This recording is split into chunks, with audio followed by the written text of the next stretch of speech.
una smorfia di fastidio sul volto.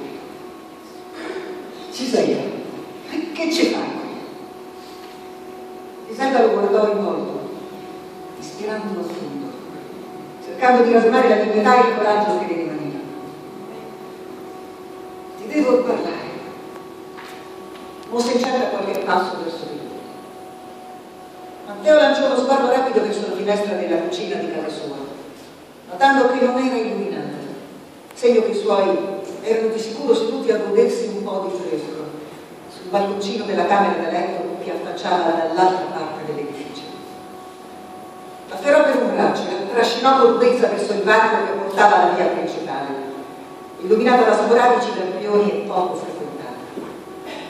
Notò con cinismo come lei non avesse opposto nessuna resistenza a quelle cattive maniere. Nell'attimo in cui raggiunsero una panchina più defilata delle altre, allentò la presa e lei ne approfittò per sedersi, sentendo che le mancavano forze.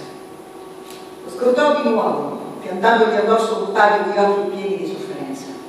Poi, con apparente determinazione, lo postò fuori. Si può sapere che t'ho fatto? Non ti fai più vedere, telefono e a malapena rispondi. Una persona non si tratta così. Tu non puoi trattarla così. Matteo girò di lato il viso, evitando di ricambiare il suo sguardo, puntando alla stradina secondaria che portava verso il campo e al camino che era familiare. Decise di giocare duro, tranciando senza compassione ogni maldestro tentativo di riappacificazione dell'altra. I tagli netti erano i migliori, sempre.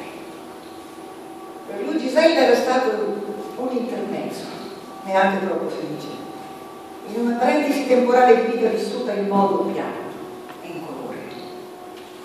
Ma che ti sei messa in testa? Siamo stati insieme per un po', e va bene, ma le cose sono cambiate.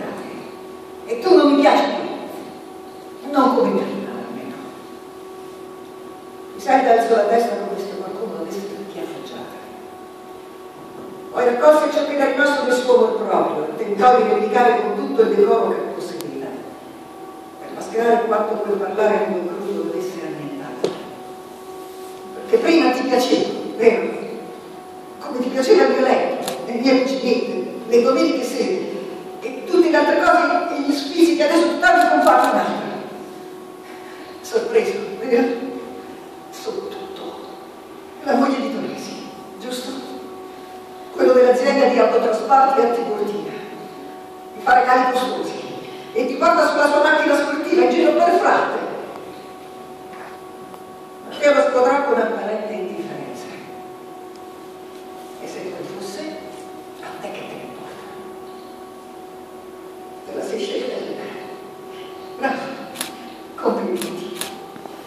Ora ci mette di pesce al ristorante pagate da lei e profumi costosi. Era troppo. Mascherando il disagio che le aveva invaso suo malgrado, l'afferrò di nuovo per le braccia, scuotendola con forza per farla smettere di parlare. Era un bastardo, e lo sapeva. Ma sentirselo rinfacciare con tanta paga da una tanto valentevole, non lo sopportava. La sua inadeguatezza aumentò a dismisura, senza per contro intenerirlo di brano. Continuò a scuotere, fino a quando non la sentì cedere. Allora la lasciò in cotto, mentre lei si afflocciava come la bambola di pezza dalle gambe lunghissime e sottili e teneva al centro del suo lettino, ai colli, un volto vuoto, regato del suo contenuto. Qui non ci devi venire più. Mi si capito o no?